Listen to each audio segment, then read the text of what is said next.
learn so much more from seeing a fish in the river versus just fishing to the river itself. And then on top of that, what we discuss in the article as well is there's more to sight fishing than even just delivering flies to a trout. Sight fishing's reading body movements during the fight. Sight fishing's angling, your presentations, where to get the right proper drift.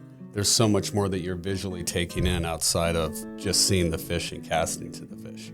And that's what becoming a hunter, I think, is about. And that's why that article it's going to be awesome, with influence from your knowledge, my knowledge, our travels.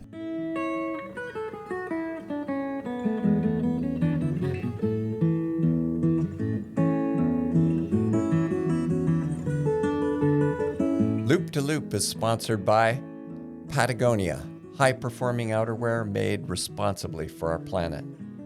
G. Loomis, American-made fly rods manufactured in Woodland, Washington. Able Reels, proudly designed, machined, anodized, and assembled in the USA, crafted for chaos. Renzetti, the vice of legends. Airflow, next-gen PVC-free fly lines with new tech, new formulas, and the same obsession. Hi, I'm Ross Purnell, editor and publisher of Fly Fisherman magazine. Welcome to Loop, where we make deeper connections with the people behind the magazine. Our guest today is Landon Mayer. Thank you so much for coming all the way from Colorado to join us in our studio and talk about basically everything. Trout hunting. Cheers. Thank you, brother. And doing it late in the afternoon so we can have a cocktail while we're doing it. Absolutely. Landon is he's a Renaissance man. Landon is a longtime guide in Colorado, has fished around the world, has written 10 articles for Fly Fisherman, many books, many videos. He's a presenter at the fly fishing shows and other shows all across the United States. So it's a pleasure to have you here. Thanks, brother. It's great to be here in the home office and be a part of the podcast and giving back and what we love, sight fishing. I'm really excited about this. Unfortunately, we are not sight fishing because it's the middle of winter and there's a big winter storm coming in, but we can talk about it. Absolutely, yeah. Yeah, back home there's some going on. We haven't had as much weather. You're getting the snow that we want in Colorado, so it's nice to see some snow falling, but sight fishing's a winter theme for us back home in the tailwaters, which is fun too, so hopefully it's warm when I get back. You born in Colorado? Are you a Colorado boy? Yeah, born and raised in Colorado Springs. Yep, oh, really? Yeah, yep. You didn't stray too far from the old stomping grounds? The travels put me in other places, but I'll never leave Colorado. Yeah, I love the South Platte, how close it is to Colorado Springs, because you have ties and connection, lived in Colorado for many years. It's so much diversity in the state, tailwaters, freestones, stillwaters. It's great to be there. The home base of the Springs and Woodland Park now is awesome. So the places you guide are really places you grew up. Yes, yeah. I started fishing when I was a kid. I think my first experience was Deckers on the South Platte River, and then started migrating up 11 Mile Canyon, and then into South Park, which is primarily what I call home office now, with the rivers and 3 stillwaters. It's a giant playground for anglers, 200 miles. Who got you into fly fishing when you were a kid? It was really the community. Have a mentor? Yeah, my mentor when I was younger was my mother was exposing me to camping, fishing. She kind of got me into the outdoors. I had a really wonderful teacher, Barb Pangrack, who used to take groups of kids. She used to be a national forest ranger.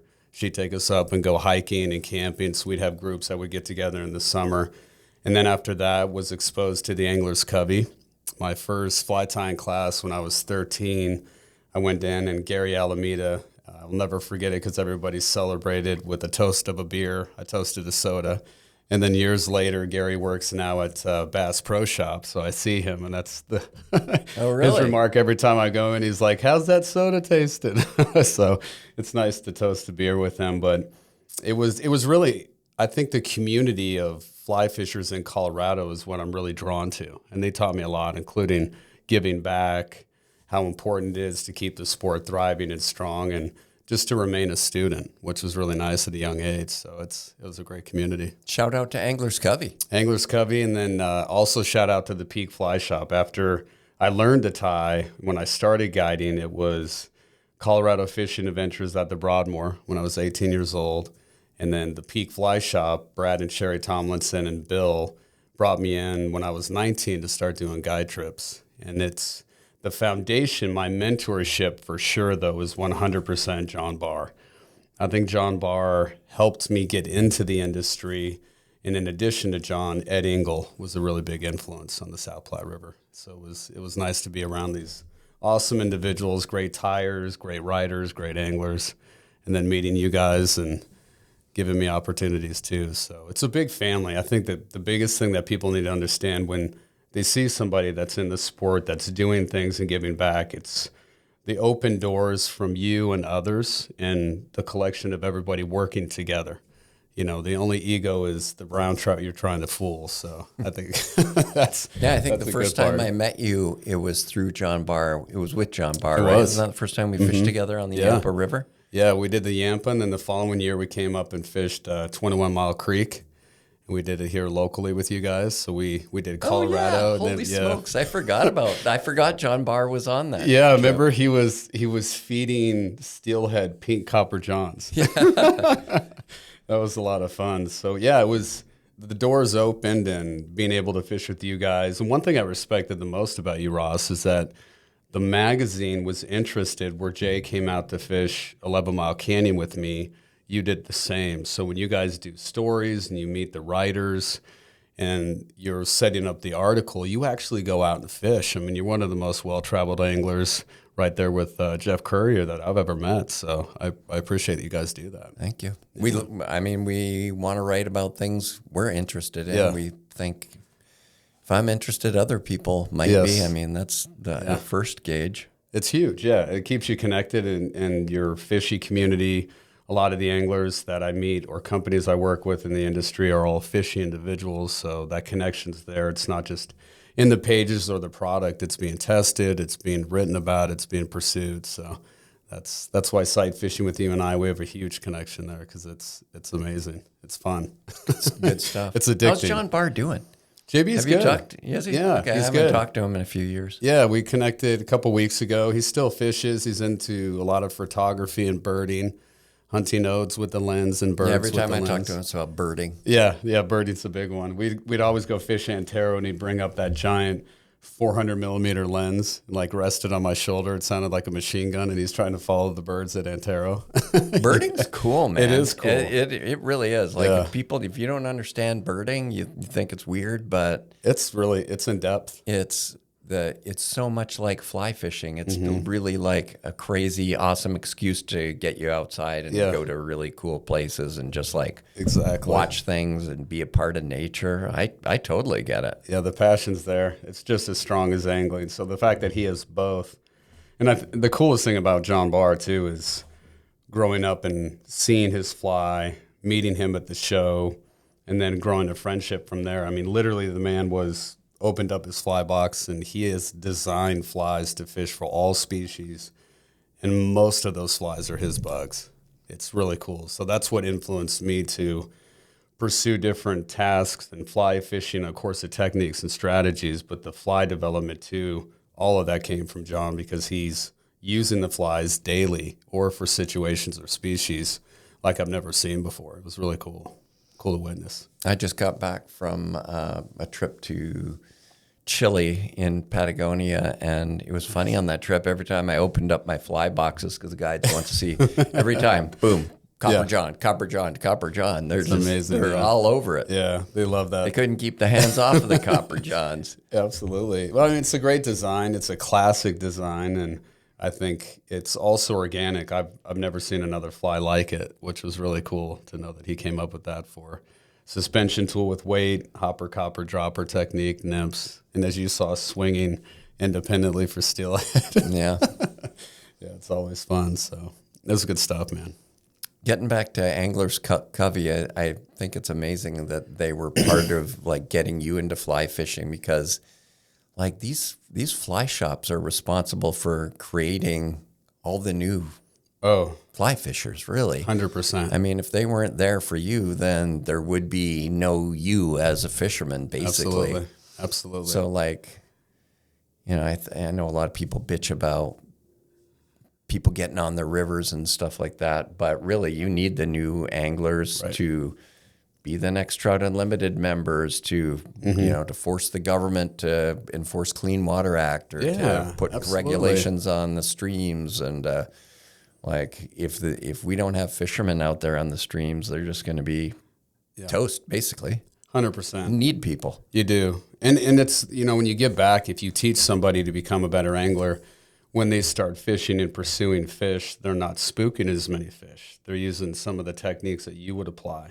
So they're understanding the knowledge of it, but then, like you're saying, being ambassadors for the river, that's what sparked Clean the Dream and all these different, you know, gatherings of 200 to 300 people to celebrate picking up trash or to celebrate learning to fish. But 100%, the shop's bringing you in.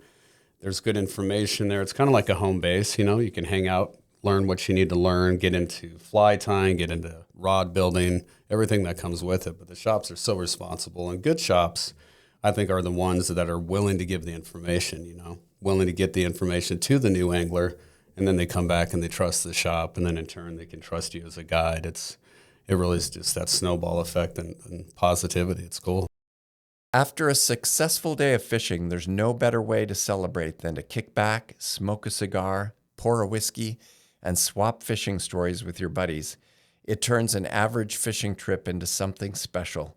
Cigars International offers the largest selection, unbeatable prices, and the best customer service. They have free shipping every day with no minimums and no limits. Just shop, check out, and enjoy a good cigar on your next fishing trip. And it's not just about cigars either. They've got accessories, humidors, and more to elevate your smoking experience. Ready to light up?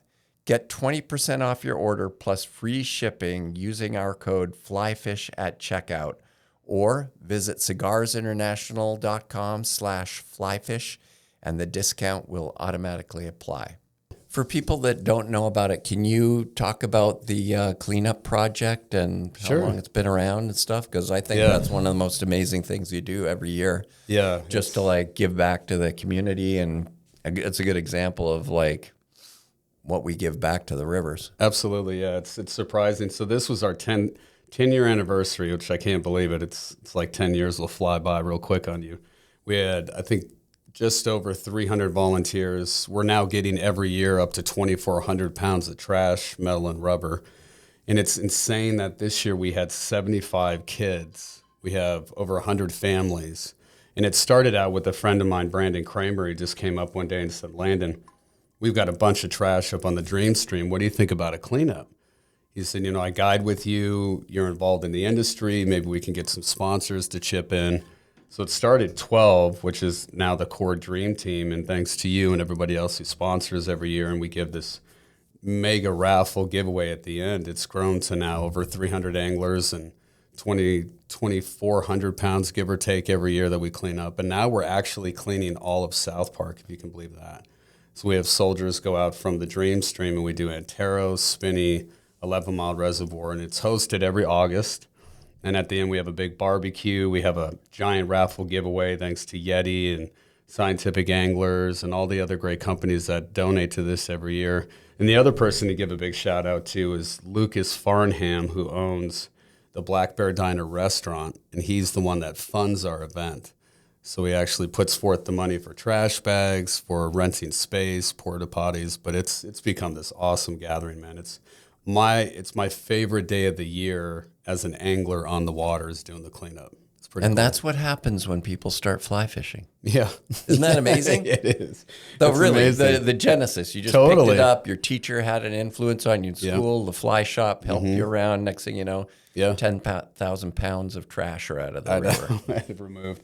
It is. It goes full circle, and that's why, and you know this too because you give people the opportunities. That's why if you're at a show or you're on the river and you're catching fish, and you walk up to somebody and you're like, "Here's the fly I was using, and this worked well." Because that moment when you get back, and that moment when those people have done that for you your whole life, that's your opportunity to do the same. You know, walk into the shop and somebody needs information on how to fish or where to go. If you give them valid information, but then you also teach them, if it's crowded water, maybe not go there, maybe go somewhere else. Avoid spawning seasons, all the ethical things that we strive for, you can really relay that information too. So it's fun, man.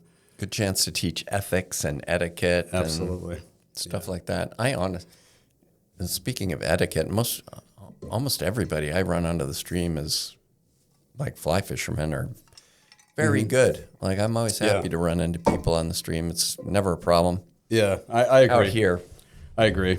Most people now too are understanding, even from other states, when they move into the state. If I were to come here or you come over to Colorado and you're new to the area, it's always that 50 to 100 feet or the next run up or downstream to give people space. And there's no better way to spark a conversation than walk up and say, hey, are you fishing upriver? And instead of walking up and asking, hey, what are you using? Just ask somebody, where they're fishing, and that will engage conversation right away. And then that, leans to what are you using, how are you catching them? It's cool.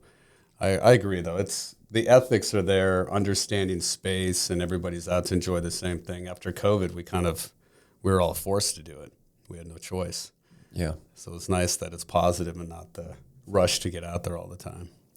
Let's switch tracks and talk about the article you have in the upcoming issue of Fly Fisherman magazine. Super excited. You and I have been working on that for the last, I was going to say weeks, but it's been months. Yeah. It is called Becoming a Hunter, and it is in the April-May issue of Fly Fisherman magazine that is on sale starting March 3rd. And it's all about sight fishing, which is sort of your forte. And you're the author of the book Sight Fishing for Trout. I'm always amazed by these giant trout you pick out by sight fishing all over the place, and they're fun. Perfect opportunity to write a story in the magazine. Yeah, appreciate it. What's the main idea that you want to pass along in Becoming a Hunter? I think Becoming a Hunter in the article, which thank you for the article, and it's great to work with you too, Ross, because you and I are both trout hunters, and we love it. It's really the opportunity for somebody, let's say if they're a new angler, you start out reading water. What is the next step when you start reading water? Learn how to fish to the water. But then after that, you start evolving as an angler. And for those who have, discipline of years hunting fish, a lot of us know that large trout are exposed in areas where gatherings of numbers of trout are not. So it's where to hunt, what to look for, different ways and strategies to make presentations, concentrating on seasons. There's a lot of that involved, but it's amazing because you're so engaged. And I think you leave every day, whether you're on the river or Stillwater, if you're hunting trout, you leave remaining a student because there's always more to learn. And then when you see the target, you learn so much more from seeing a fish in the river versus just fishing to the river itself. And then on top of that, what we discuss in the article as well is there's more to sight fishing than even just delivering flies to a trout. Sight fishing's reading body movements during the fight. Sight fishing's angling your presentations, where to get the right proper drift. There's so much more that you're visually taking in outside of just seeing the fish and casting to the fish. And that's what Becoming a Hunter, I think, is about. And that's why that article's it's going to be awesome with influence from your knowledge, my knowledge, our travels, and next year soon with Jay and I to New Zealand as well. That's the next frontier. I think there's a lot you can learn by just watching and being observant, even if you're not sight fishing technically, Right. And you're not seeing the fish. If people would just slow down, they might see rising fish or signs, or they might see bugs collecting in certain areas, even if they're not sight fishing for a trout. Just slowing down and watching and being more observant can really 100%. take people to the next level. Oh, yeah, absolutely. People just run in like bulls into the river sometimes. You're so excited, especially rising fish, or when you see something that's a big visual, you pull up to the river and the fish rises and you immediately shoot down to the edge. But you're so right. In my presentations, in classes, and most importantly, guiding, I always use the 60-second rule with most of my clients. Like if you see a fish, give it at least 60 seconds, give it a minute. And then from there, you'll learn to give it 10 minutes. and really watch the fish. Is it feeding high or low in the column, left or right? Is it moving up and down? You learn so much just by viewing. And I even have clients now, Ross, believe it or not, that show up for trips and they don't even fish. We just walk for 4 hours and sight fish. They want to get better at seeing the fish, watching the fish feed. And to me, that's impressive because then they can practice technique later, but they're becoming a better hunter. So that's right on spot on with the story. It's fun. Yeah, you can learn a lot just by standing there and watching the fish. You learn a lot about how they behave and stuff like that. That's one of the things I love about New Zealand. There's not a lot of fishing. Right. Sometimes you make, casting to 2 or 3 fish a day. The rest of the time you're just standing there looking. Sure. 100%. Well, David Chorpenny is a really close client of mine and friend now. And he'll admit when we first started doing trips, he was all about techniques, making the drift, catching as many fish as he can. And as he became mature as an angler and evolved, he started wanting more, becoming a better angler himself. And he'll probably in the course of one day, a full day guide trip, maybe make 50 presentations all day. And the rest of the time it's hunting, stalking, and watching the fish, setting up the cast. And how many times have you been there and the fish is not feeding? And you try a drift or two and you can't fool the fish. It's just in a resting state or it's in a protective state and it's not going to feed. And I think that's a fun part of it too. We hit on that on the story where it's the scouting mission. Bright sunny conditions, you see the fish, it won't feed because it's exposed. Come back in low light conditions and boom, the fish is there. So that's a cool part to the story as well. You fish in a place that's like the South Platte to me is there's some difficulties there with sight fishing because it's kind of a bare-ass place. It's not, there's no trees to hide behind. You know what I mean? A lot of places you're hiding behind a big boulder or hiding behind a tree or getting up in a tree so you can see better. You're just out there exposed. It's like they're sight fishing for you. Like exactly. There's no place to hide. So it seems to me sneaking up on fish must be difficult there. It is. And you're exactly right. They're wise to you. It's a lot of these larger fish that have been in the system hiding for months if they're migratory or they've lived in the river for many, many years. They're looking for predators. And I find it's unique that a lot of your larger fish will stay in exposed areas because I believe it's easier for them to obtain a visual of a predator and spook instead of remaining undercover. So they're exposed and you're thinking, why is this fish holding here? And that plays such a big part of it, but it's open sky country. I always relate where it's like Montana. I mean, there's nothing to hide. You can get down low and like creep up in the grass or hide behind a willow, but that's the beauty of it. Not only do you have to time when you hunt, you have to time the weather. I always encourage anglers it's like becoming a storm tracker. When you have bad, inclement weather, you have cloudy conditions, that's when those big fish come out to feed. But if you're there in the morning and it's bright, sunny conditions, you can scout. Then you'll know where the fish are. So it's not a lost day, but that plays a big part. And I also love the challenge of switching it up to where, and we've done this the last time you fished in Colorado with me, we did the Stillwater game. So it's close distance on the river, and this also is relating to the reservoir, where you were giving me some great video footage of your last destination travels, which, by the way, this guy is really good at getting you pumped up to fish all over the world when it comes to sight fishing. But it's the same concept where 80% of trout are caught within 20 feet or less. So if the river's not on, we can do the reservoir, we can do the freestone, you can mix up. There's a lot of diversity there too. Today's episode is supported by Just Add H2O, the go-to name in synthetic fly tying materials. From fibers such as Steve Farrar blend and Flash and Slinky to a wide array of tying brushes, Just Add H2O offers exceptional durability, unmatched color selection, and performance only synthetics can offer. These materials hold up and fish well in any water, from the flats to the Bolivian jungle and every trout stream in between. Look for Just Add H2O at your local fly shop or at renzetti.com. So sight fishing is not just for trout. Your story in the magazine is specifically about trout, which are really difficult to spot. What do you think is one of the telltale signs of a trout that people most commonly overlook? Personally, it's objects for me. Objects? It's objects of the fish's body. So when they're sight fishing, a lot of times I think that they overlook where they're trying to look for what they see all the time. I mean, if all the pictures we see, the paintings, the detailed image of a trout, most of the time anglers are visually looking for something that's the whole picture or the whole fish. When I find that in sight fishing, the best thing you can do is look for objects on the body. And the best reference there would be the top of the tail and the top of the dorsal fin. Because they're closer to the surface, you can find objects or a pec fin that's flared out to the side. And then to make it understandable for the client, they have to have a visual reference. So for example, a flared out fin is a potato chip. It literally looks like a Lay's potato chip in the water.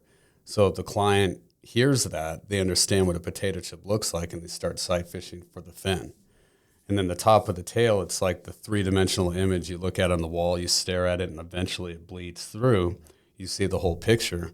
Well, if you can spot the top of the tail, all of a sudden the rest of the fish will come into view. So I would say that at least 70% of the time, maybe greater, I'm not even looking for the whole picture or the detailed view. I'm looking for objects, parts of the trout's body. You're not looking for a full trout shape. You're looking for parts. And then you get like a body part, and then the whole thing comes into view. Exactly, yeah. Body parts come into view. A lot of the things that we look for that we know about, like shadows, those are important. Silhouettes are important.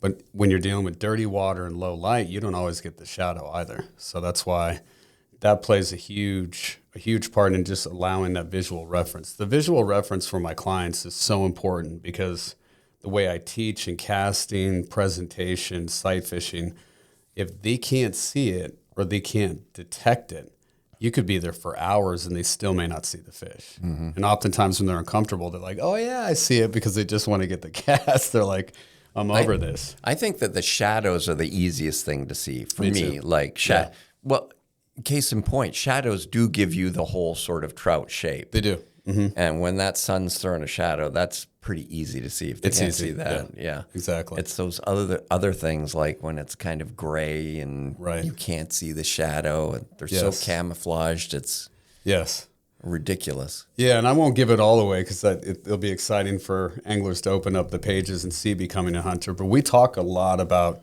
visual keys of what kind of water you're looking into or how to get a view within the water. So the reference there would be the viewing lanes. When we discuss that in the pages or talk about it, and then we put it in the pages together, that's a big part of it too. How do you find a lane or a window that you can see into? So I think that's displayed beautifully within the words and also the imagery within the article too. It's good to see. Now, you're not just a trout hunter guide, you're also quite a fly tyer. I love fly tying. Thank you. You got a lot of great flies. I guess that's inspiration from John Barr. From JB, But right now you're on a leech tour. I'm on the leech tour. You're very well known. You did a story for us a few years ago all about leeches. Mm-hmm. Can you tell me about your leech fly patterns? And Absolutely. The connection for the flies from leeches is a connection with the Hamrick brothers in North Platte, Wyoming. I fished it with John Barr when we were filming a video years ago, and when we went up there, he was fishing a slump buster. And I'll never forget it. The back of the slump buster, the rabbit broke away from the wire because he was hammering fish. JB is a really good angler, and Jason and his brother are as well. And when that broke away, all of a sudden the rabbit was just connected to the eye of the hook. And then we're swinging it through runs. We're retrieving it like a streamer. We're dead drifting it. And these fish are pounding the fly. And later on that night, I was talking to Jason, and he said, yeah, man, I get massive boxes of Wapsie sending me micro pine squirrel. And I'm thinking, oh, that's cool. We were talking about the smaller reference. And then we started getting into the discussion of leeches. And what's ironic about this, Ross, is that was my 15-year mark as a guide. And I was to the point where I was struggling for a confidence fly. Like I needed something. eggs work in the right conditions, worms and scuds, high water, low water. But I really wanted a food supply that was a core food supply that fish would eat or try to eat and consume every time they would view it or came into a drift. And that's when I realized it hit me when I went back home and I tied up my first, it was 2006, my first mini leech and olive. I went out the next day. I remember it clear as day. I know you're probably the same. I remember these trips like it's yesterday. Dave Hoover and I were drifting the first Mare's mini leech olive and just pounding fish on the Platte. And that's when it hit me that leeches are very similar in the food supply like a midge. It's year-round, high water, low water, dirty water. And it opened the floodgates for leech patterns. And once I started tying it, the thing I respect about my path and fly tying is it didn't immediately hit the market and explode. People weren't buying it. They had to learn how to build confidence in the fly or the leech. So it took Bruce Richards and it was Brian Schmidt accepted it with Umpqua, I think in 2007 was the first time they accepted the pattern. It really started to take off in about 2016. And that's when anglers started building confidence in the fly. And from there, sky's the limit. Now I'm with Montana Fly Company, and they're tying it with the weighted version, the mini leech jig, the Mare's mini leech, the mini leech jig damsel. And what it sparked is last year I had challenges with health and coming back from a big injury. And I'm like, you know what, man, I'm going to go in hard. And I start to question it when I look at the schedule. And I'm like, what was I thinking, man? But the Leech Tour is launching that. And what it is, Ross, is just giving back, celebrating flies, fly fishing, fitness, and health, and then traveling around the country and trying to deliver the message of leeches, sight fishing, all of it collectively. So it's fun. Glad you're back and healthy. Thank you. That was a little scary, huh? That was scary, yeah. That was a tough moment for sure. But you're 100% now. Yes, yeah. Healed, didn't get surgery, avoided surgery.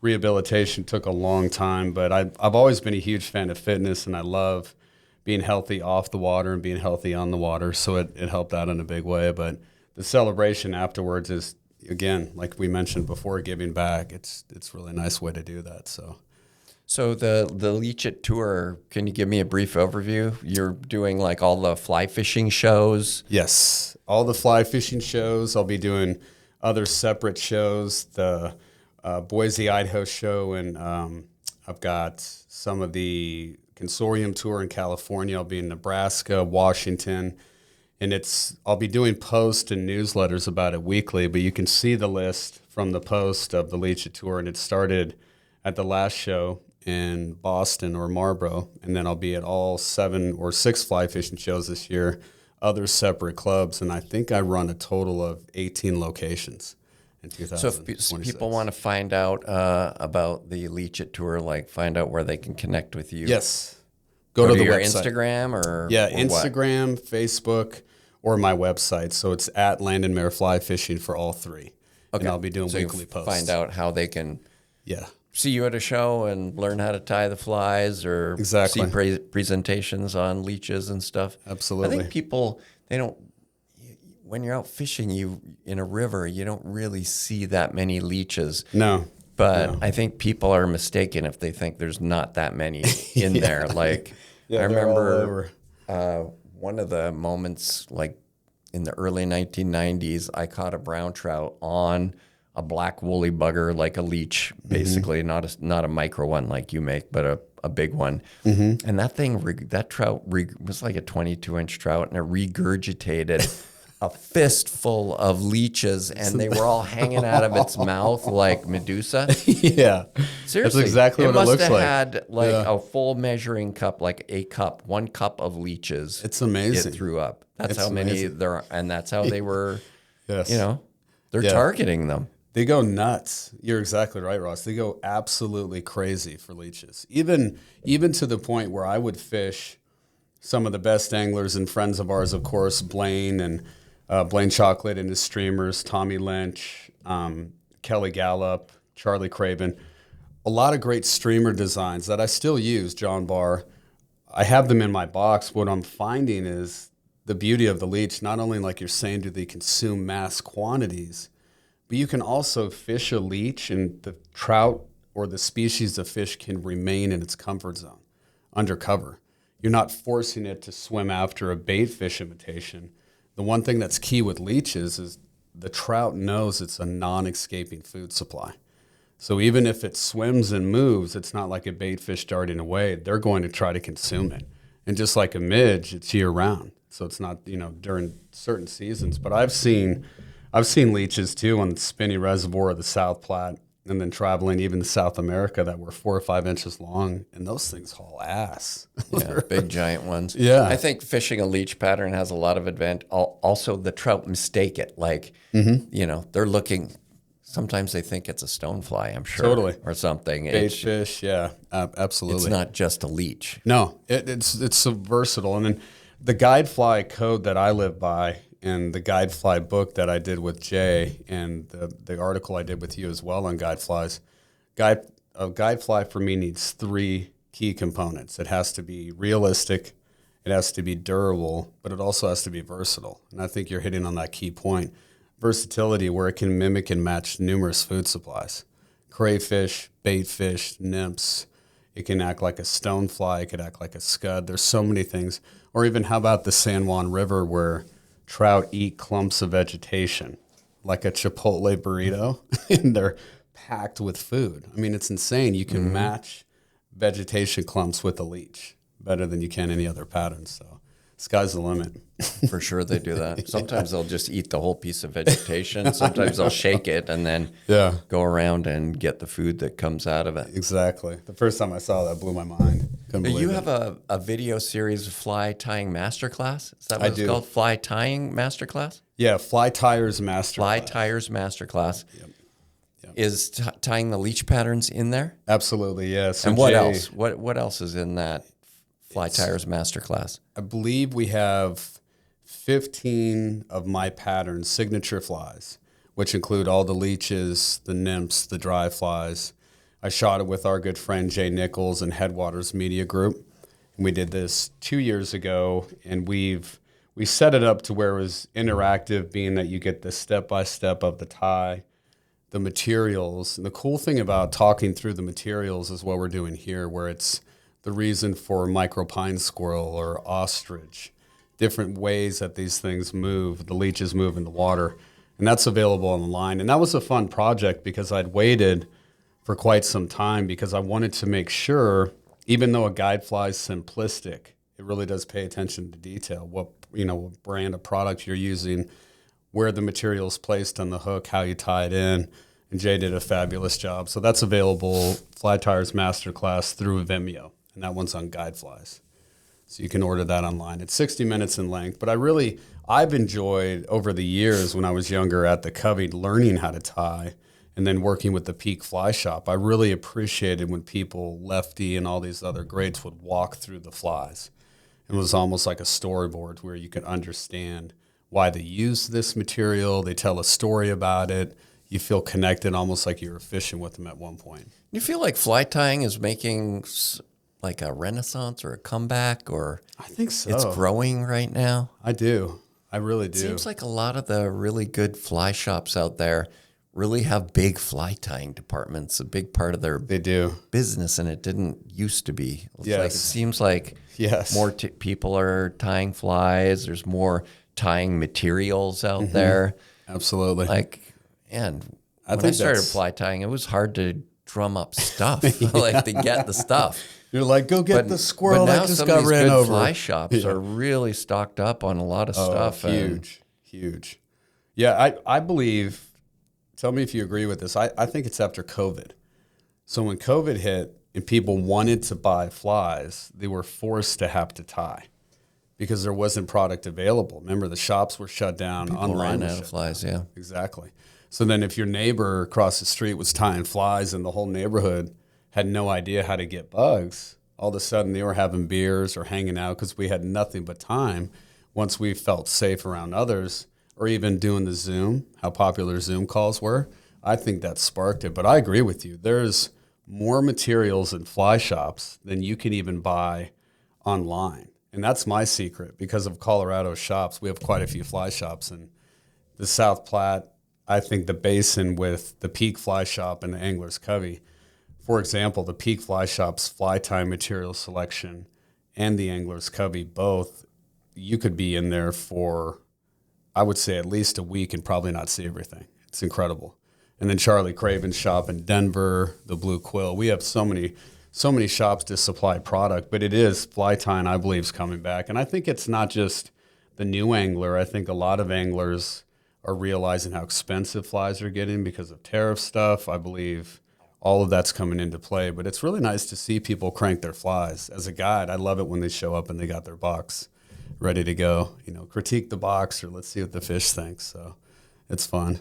Yeah, it makes the entire fly fishing experience more fun. It totally does. Yeah, if you catch a fish on your own tie, then you're in trouble. Because you know they say, what is it? A fly that you tie is 25 cents. That is maybe for that fly, but that is 100% not true. It is expensive. Has somebody said 25 cents? Yeah, one of my clients was trying to explain to me how cheap it was to tie a fly and how much that fly costs. But then I was like, no. Yeah, I disagree with that. Talk about the hooks you had to buy, everything. I was like, it's more expensive. The cool part is you have it at the ready. Yeah. You know? No, if you do some sort of weird math about like the ingredients that go into it, maybe it is 25 cents. That's what he was trying to do. You have $250 worth of other fly tying Yeah, materials that's still sitting on your exactly. desk you haven't used yet. Yes. You've still invested $400 Easy. or whatever. Well, you know how it is. Every time you go into the shop, you try new product, new ways of thinking about how the fly can improve. You end up buying a couple hundred more than you need, which is good. And then you stock it up and, you know, now you got to keep that organized chaos clean. That's my challenge. That's mine too, organization. A lot of times I end up buying more fly tying material because I can't find the cone heads or the beads, the special, you know, the exact size. And then I buy more and then I find out, oh, here's a whole Ziploc bag with 4 pounds of 2 years tungsten ago. beads that I never used because I couldn't find them. Exactly. Yeah, that's a big part of it too for me. Lately, I've been trying to organize and then trying to evaluate, well, what are my core materials? Like, what do I really tie with when I travel? But for you traveling abroad, that's hard. Yeah, I'm not taking my fly tying stuff with me. Yeah, you're always traveling new spots and destinations where you haven't experienced it before. But I think it's fun too. The other thing I wanted to share, which I really believe this wholeheartedly, is I've learned in becoming a full-time guide, and part of my career is giving back on the water. Preparation is the key to success for whatever you do in life, but especially in fly fishing. I tie at least a dozen flies the night before every trip. And by tying those flies, it engages me in the hatch. It engages me on visualizing where the trout may be holding, weather for the next day, and it's preparation. So you're actually connected to the water even when you're off the water. That's the cool thing about fly tying. It's probably more mental preparation than actually needing the flies. You probably have all 100%. The flies you need. Yeah, it's like a routine. Like meditation. Yes, it is meditation. That's a great way to put it. Routine is important. Like as much as fly fishermen don't like to admit that we're superstitious or something. Right. I think we all have little superstitions. Yes, 100%. Yeah, and it's true though. Routine and superstition is big. And you're exactly right. It's having that continuous cycle, not breaking the cycle, what's familiar to you to give you confidence. Hey, this is our religion. We can have rituals in it, and right? 100%. It's exactly like that. 100%. Yeah, I like that. Because, you know, it's a ritual and it worked last time and it's going to work this time and we're going to catch the fish. Yeah, we're going to crank on them. Yeah, and it's so much fun too. I mean, I think now when you go to a shop, for example, if you walk into a fly shop, they usually have like a fly tying 101 night, or Schultze and some of these other great shops where they have it where it's beer and bugs. You go to your local brewery and you're tying flies. They've made it fun and cool. It's a cool way to tie flies and engage with others and socialize. So we're getting more people hooked and in the routine. Sky's the limit. And now we add sight fishing to the mix. Just make sure you don't have too many stiff drinks the night before, because then you'll be completely done the next day. That's a bad ritual. Yeah, exactly. 100%. So the last time you were on the cover of one of our magazines, you were on the cover of Destinations magazine. It's sitting there right beside your head. That is the current issue of Destinations that came out Labor Day. We do travel magazine annually. Yeah. Tell me about that Dorado and your Dorado fishing. Goodness. Where were you at? We're in the upper Paraná River, most importantly with set fly fishing. Amazing amazing experience. They did such a good job displaying how we were going to fish, where we were going to fish. They did an awesome job. That haunts me. I look at that literally right now and I like start to get goosebumps and it starts turning my stomach. I'm like, I can see that clear as day when that damn fish moved out from a rock the size of a super Walmart and crashed the fly like 3 feet below the surface. It changed my life forever. It was so cool, the experience. Very similar to how you'd fish a streamer for trout. But that was probably the hardest battle I've had in moving water, being a river, or I may ever experience in my entire life. Because we hooked it in the upper Paraná, some massive tailwater. And what you're doing is you're casting first hour of the day, and those fish are coming out from the boulders crashing bait. And I remember hooking this, and every other golden Dorado would jump. And then Tete, the guide, started mentioning he hasn't seen this fish jump.